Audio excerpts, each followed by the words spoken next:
사흘 뒤 문을 여는 이케아 광명점입니다. 네, 조립식 가구로 유명한 이 다국적 공룡 기업은 전 세계 340여 개 매장을 두고 연매출만 40조 원이 넘습니다. 막강한 자금과 유통망 그리고 대규모 생산 라인까지 갖춘 이케아가 43번째 진출 국가로 우리나라를 택한 겁니다. 보시는 것처럼 매장 규모가 엄청납니다. 축구장 18개 그리고 대형마트 한 곳 평균 면적의 40배가 넘습니다. 쇼룸이라고 불리는 가상의 공간을 60개 이상 꾸며놓고 화살표를 따라 매장 구석구석까지 둘러보게 하면서 고객들을 유혹하고 있습니다.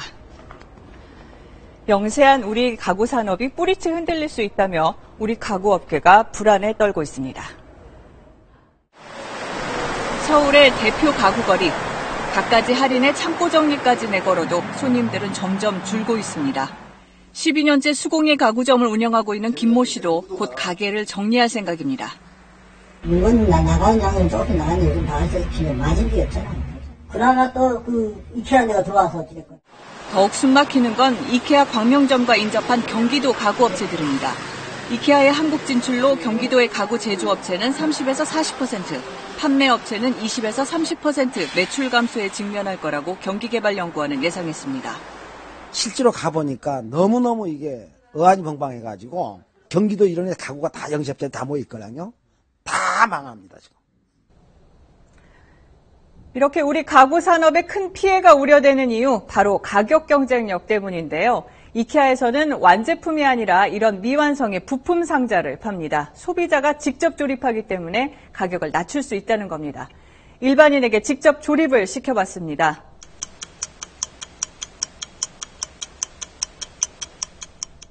네, 1시간을 훌쩍 넘겼습니다. 처음에 생각할 때는 되게 그냥 금방 할 줄 알았는데 막상 설명서 보고 막 진짜 제가 직접 해보니까 좀 까다로운 것 같고 좀 힘들었습니다.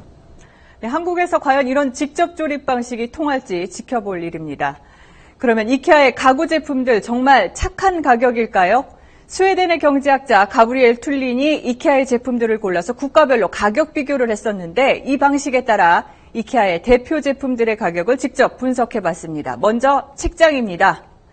30개 나라 가운데 한국에서 세 번째로 비싸게 파는 걸로 나타났습니다.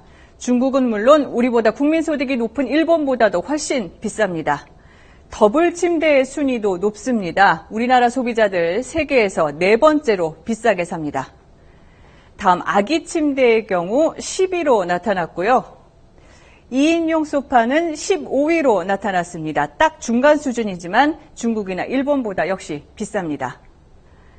그런데 이케아의 국내 진출로 타격을 받는 건 국내 가구업체들뿐만이 아닙니다. 이케아가 가구뿐 아니라 다른 생활용품들도 팔고 있기 때문인데요. 김기화 기자가 취재했습니다. 형형색색으로 진열되어 있는 인형들. 이케아에는 이런 어린이용품 전문 매장도 있습니다. 욕실에서 사용하는 각종 생활용품은 물론 조명기기와 문구류도 판매하고 있습니다. 가구 전문 매장을 표방하는 이케아. 판매 제품 가운데 가구 비중은 40%에 불과합니다. 그런데도 국내 대형마트와 달리 의무휴일제나 영업시간 제한 같은 규제를 받지 않습니다. 이케아가 영업허가를 받을 때 가구 전문점으로 신청했기 때문입니다. 가구 전문점을 보기 어려운 물품에 내려면 취급하는 부분에 있어서는 어떻게 점검을 할 수 있는 상황이고요. 그저 대형 가구업체가 들어오는 것으로만 생각했던 지역상인들은 걱정이 태산입니다. 저는 분명히 피해가 있을 거라고 생각을 합니다. 왜냐하면 이케아가 가구뿐만 아니라 생활용품을 취급을 하기 때문이죠. 굉장히 불안해하시는 분들도 많습니다. 가구 전문점을 표방해 규제를 받지 않으면서 지역 상권을 위협하고 있다는 겁니다. 이케아는 이 광명점을 필두로 국내 지점을 계속 늘려갈 계획이기 때문에 이와 관련한 제도적 보완이 시급하다는 주장이 나오고 있습니다. KBS 뉴스 김기아입니다.